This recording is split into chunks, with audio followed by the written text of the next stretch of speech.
अब देखो कुछ फार्मूले समझेंगे। जब एक्स अक्ष के परिता घुमाते हैं अर्थात समीकरण वाई में दिया जाएगा।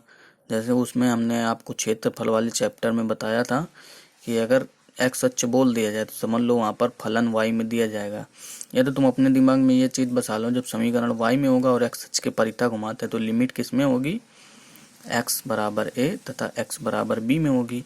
तब आयतन का फार्मूला या वॉल्यूम का फार्मूला होता है पाई इंटीग्रेशन लोअर लिमिट, देखो ए है, अपर लिमिट बी है, लोअर लिमिट से अपर लिमिट, और जो फलन होगा उसका स्क्वायर इंटू डी एक्स कर देंगे।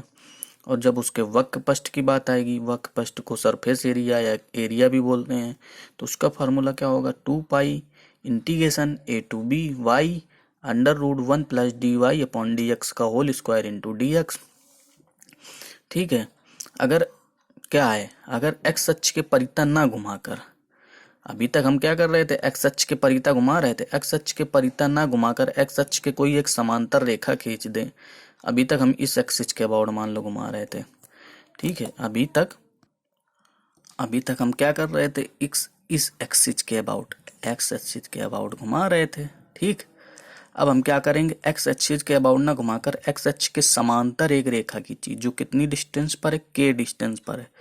अब हम इसके अबाउट घुमाएंगे, देखो इसके रेड से इंडिकेट कर रहे हैं, हम इसके अबाउट घुमाएंगे। तब समीकरण में क्या हो जाता है, जहां पर वाई वाई है वहां पर वाई माइनस के रख देना है।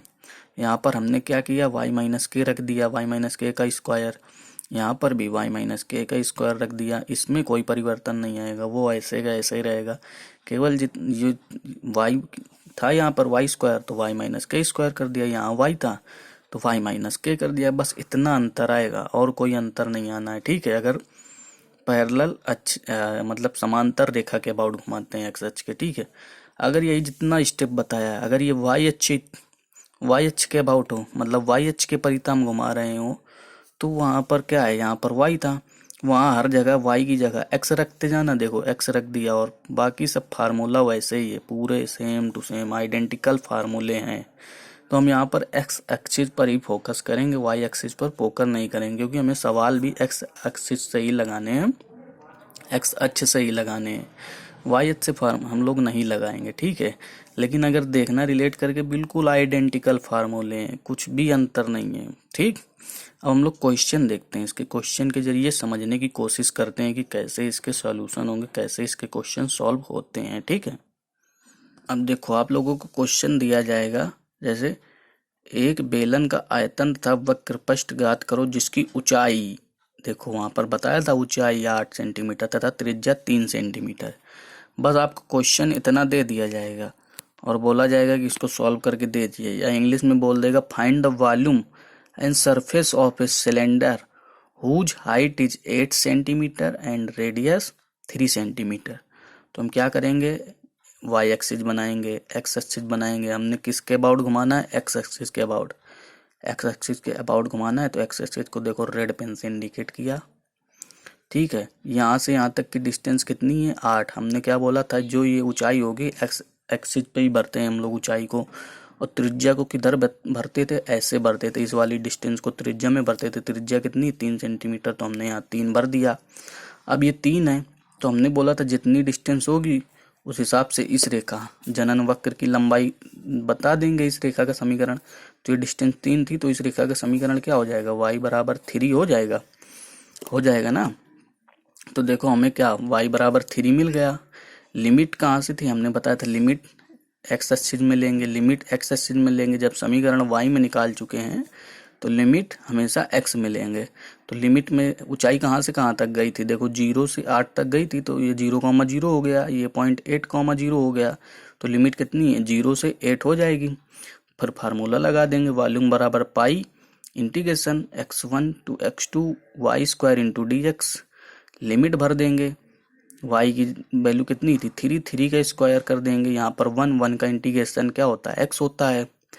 इसे सॉल्व कर लेंगे तो आपका ये आंसर आ जाएगा। हमेशा आंसर लिखते समय ये याद रखना कि यहाँ पर घन सेंटीमीटर जिस पे यूनिट दी जाए वो जरूर लिखना। अगर यहाँ पर मीटर में दी जाती तो घन मीटर लिखते हैं। ठीक है। अगर कुछ नहीं दी जाती, केवल 8 इकाई दे दी जाती, तो घन इकाई या क्यूबिक यूनिट लिखना पड़ेगा आपको। जब तक आप ये नहीं लिखेंगे आपका आंसर सही नहीं माना जाएगा, ये भी याद रखना। इसी तरीके अब देखो सरफेस एरिया, वक्रपृष्ठ का फार्मूला क्या था पीछे देख लोगे आप लोग, नहीं याद है तो ठीक है। वहाँ पर y की वैल्यू कितनी थी 3, y की वैल्यू 3 रखी। 3 का अवकलन या डिफरेंशिएशन कितना होता है, कांस्टेंट का 0 होता है, 0 हो जाएगा। तो 1 + 0 का स्क्वायर तो 1 ही हो जाएगा, ठीक है। और y की वैल्यू 3 थी, 3 रख दिया। इसे भी सॉल्व कर लोगे तो ये आपका आंसर हो जाएगा। यहाँ पर याद रखना एरिया किस में होता है, वर्ग सेंटीमीटर में होता है, स्क्वायर सेंटीमीटर। तो यहाँ पर भी आप वर्ग सेंटीमीटर लिखेंगे, ठीक है। अब देखो अगला क्वेश्चन समझते हैं। देखो हमें क्वेश्चन दिया गया है, एक शंकु की ऊंचाई 18 सेंटीमीटर है तथा त्रिज्या 3.5 सेंटीमीटर, उसका आयतन तथा क्षेत्रफल ज्ञात करो, ठीक है। ऊंचाई मतलब हाइट, ठीक है। तो यहाँ पर हम क्या करेंगे, किसके अबाउट रोटेट करेंगे, एक्स एक्सिस के अबाउट। तो इसे लाल पेन से इंडिकेट कर दिया। एक्स एक्सिस के अबाउट रोटेट करेंगे। हमने क्या बोला था, शंकु में अगर हमें इस वाली रेखा का अगर समीकरण मिल जाए तो हम पूरा प्रोसेस कर डालेंगे, क्योंकि लिमिट तो हमें पता चल गई। हाइट कितनी 18 थी, 18 भर दी, 0,0 और ये पॉइंट क्या होगा 18,0। तो x1 की वैल्यू पता चल गई 0 हो गई, और x2 की वैल्यू पता चल गई 18 हो गई है, ठीक है। एंगल हमने वहां पर अल्फा बनाया था, ठीक। तो इस रेखा का समीकरण क्या होगा, y बराबर mx। m की वैल्यू क्या होती है tan अल्फा, स्लोप मतलब प्रवणता को tan अल्फा बोल देते थे, ठीक है, tan अल्फा। अब देखो tan अल्फा इस ट्रेंगल से निकालेंगे, ये समकोण त्रिभुज है, समकोण त्रिभुज से tan अल्फा निकालेंगे। tan अल्फा बराबर क्या होता है, लंब बटे आधार, ठीक है, लॉन्गिट्यूड बटे बेस, ठीक है। लंब बटे आधार होता है, ठीक है, L/B। तो tan अल्फा निकाल लोगे। tan अल्फा की वैल्यू जो आएगी यहाँ पर रख दोगे तो y का समीकरण मिल जाएगा। अब y का समीकरण मिल गया तो वॉल्यूम वाला फार्मूला अप्लाई कर दोगे, आप लोग लगा दोगे। तो इस तरीके से इसे सॉल्व करोगे, वॉल्यूम आ जाएगा। देखो यहाँ पर भी हमने घन सेंटीमीटर जरूर लिखा है, जो लोग इंग्लिश में लिखते होंगे वो लिख देंगे क्यूबिक सेंटीमीटर। अब इसका ऐसे ही वक्रपृष्ठ ज्ञात करना है, तो y की वैल्यू पता चल गई, अब आपको कोई दिक्कत नहीं है, आप कर ले जाएंगे इसे भी। और इसका जो आंसर आएगा वहां पर वर्ग सेंटीमीटर लिख देंगे, ठीक है। अब एक क्वेश्चन और देखो समझते हैं। देखो क्वेश्चन दिया गया था, एक गोले का आयतन तथा वक्रपृष्ठ ज्ञात करो जिसकी त्रिज्या कितनी है 5 सेंटीमीटर है।